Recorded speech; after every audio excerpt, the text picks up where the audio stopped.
Carolina real estate transactions and the selling process. So hit the subscribe button and listen for the bell. That way you know we have posted some new content. And if there is something specific to Western North Carolina that you would like us to tell you about, please put some comments below and we'll be sure to get some videos up on that subject real soon. So today let's talk about the selling process. Selling your house in Western North Carolina. As always, with somebody that you work with, you want to have an excellent relationship with them. You want to make sure that you trust them, you value their opinion, and you can work with them easily. And so as you're going into the selling process, it's great to speak with somebody about what you can do just to freshen up your home on the outside, maybe spruce up your gardening a little bit, trim it back, clean your gutters. Fresh coats of paint never hurt. But also in the inside, it's really important to declutter and take away those personal items. People want to see the house. They don't want to get caught into your story. So as you are going through it, going through the process and thinking about it, do take a look at what your house looks like and start packing away some of those things that really tell stories about your life that might draw people in and take away from the house. So here at We Know Asheville, it's really important for us to know the market. It's important for any agent to know the market that they're working in. So that's why it's important that you interview and find that perfect agent that is not only going to represent your home the best, represent you the best, but is also going to go over and above to make sure your home sells quickly and for a price that you're happy with. When it's time to sell a house, you don't necessarily have to declutter and get it ready immediately. Sometimes it is nice to talk to a professional about what it needs to give a fresh eye to it and make it appeal to people that might be coming through to tour it. You have to put your best foot forward. 90% of people start their home search online. So professional pictures are a plus, along with making sure your home is decluttered and as staged as possible. Now, if you find agents that aren't necessarily great at helping you stage or declutter, there are resources out there for home staging.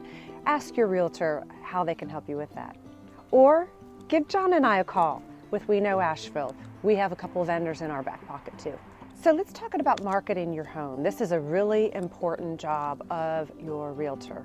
Marketing is your best foot forward. It's the first thing that people are going to see about your home and draw you in. So my first and most important thing that I use in my marketing is professional photography. And I think that really helps you sell the home. If you're not pleased with your photography, then the public isn't going to like it either. Also, part of my marketing is to have a professional floor plan and measuring done of your home. Many people like to see what the floor plan looks like. In our times of COVID, we even went to the point of doing a 3D walking tour. And sometimes, depending on the home, we still do that. But those are some very important ways that we want to market your home so that it looks the best it can when it's pushed from the multiple listing service to that realtor.com or to that Zillow.com. So once you have chosen a realtor to work with, you will be signing an exclusive right to list, and that will talk about compensation that your agent will get and their company will get, and how their fiduciary duties are there to serve you. When you list your house with a professional real estate agent, we also use what's called showing time here in North Carolina, and it's a showing service. So within that service, we can put in parameters of times for people to see your home. It can automatically email other agents once they've showed your home to get feedback that will come directly to you. But we also put a lockbox on your home. What does that lockbox do? First of all, it enables all vendors that are part of our multiple listing service to access the code. So your home inspectors, your appraisers, they can all go through showing time and schedule appointments that they can make to come in to see your home, so we can identify who's been in and out of your home. We can also put in instructions like you have a cat that might be home or a dog that might be home and it'll be crated. So we can get very detailed in those showing instructions. And again, we also get very valuable feedback. Showing at times can be as short as 15 minutes. They can be virtual only. And up until the time you go under contract, even after you've gone under contract, it's a good thing to still show your home just in case. Another form that we will work with during the sale process is the residential property disclosure. This is a form that the home seller fills out. It's about a 4-page form, and it goes through each of the systems of the home and allows you to answer as the seller what the state of the system is, how old it is, how many bedrooms it might be, things like that. And it's really important that you give us accurate information on that so that buyers know what they're buying. If you haven't lived in the house, or say you've inherited the house and you've never lived in it, that questionnaire is still a very real piece of paper or document that we have to deal with. But you have the option to choose no representation because you've never lived in the house, you have no knowledge of it. So you can say yes, no, or no representation on the residential property disclosure. As a seller, what are you responsible for when it comes to a home inspection? So my personal thought is, if you have lived in the home for 10+ years, it would be in your best interest to have a pre-inspection done of your home. That way you know exactly what might be wrong with it, what might be really right with it, but also you can address issues that are found at that time and help you price your home correctly, instead of finding a price point, going under contract, having the seller or the buyer do an inspection and they want repairs.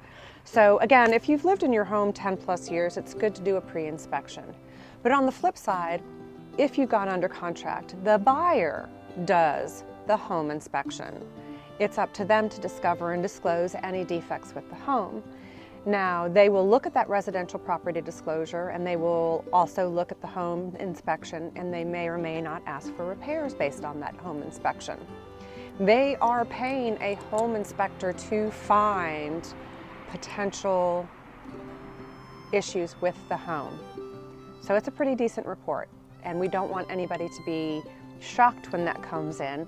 And as real estate agents, it is up for John and I to help our clients navigate that report and to determine what repairs may or may not be necessary to provide for a buyer. So we have just received an offer on your home. What next, you ask? What is next is we sit down and we look at the offer and the details of it. We look at the sale price or the offer price. We want to know what the due diligence fee and time period is. We want to know what the earnest money is, and we also want to know what a closing date is. Most importantly, we want to see that proof of funds.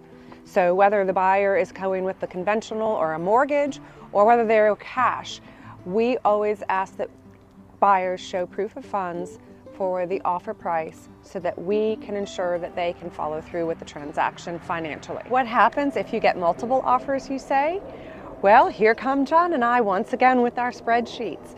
We would lay each offer out in a very simple and easy way for you to discuss with us what the different offers are, how they might relate to your situation, and what points of those offers are important to you or are close enough that you're willing to go ahead and start working with a buyer on negotiating further.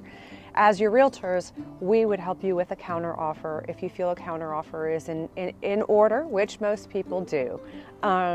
So we would help you determine what that looks like.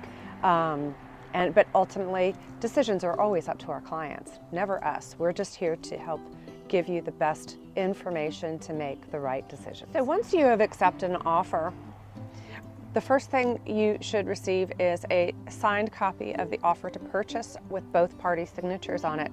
That should be also accompanied by your due diligence check. A due diligence fee and check are to the sellers.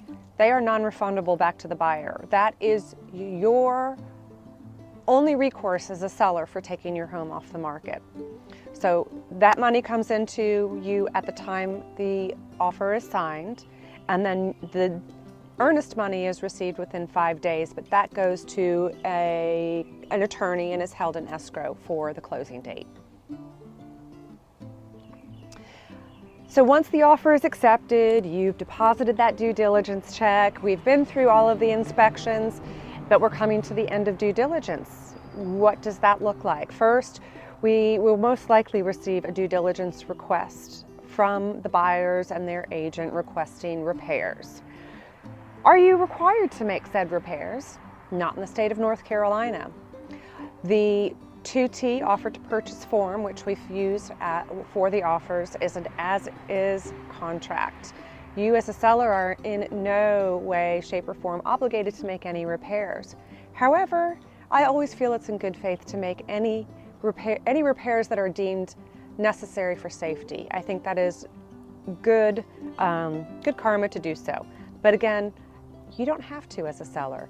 At that point, the buyer can walk away from the deal.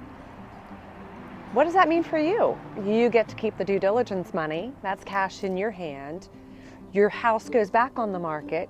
Showings begin again. And any defect that was found in that report, if you are not willing to make it, then you have to disclose. So it might behoove you to repair it or disclose it. So we can get more into that when that time comes. I just want to say thanks for watching today. Don't forget to hit the subscribe button below so when we post new content, you'll hear a bell.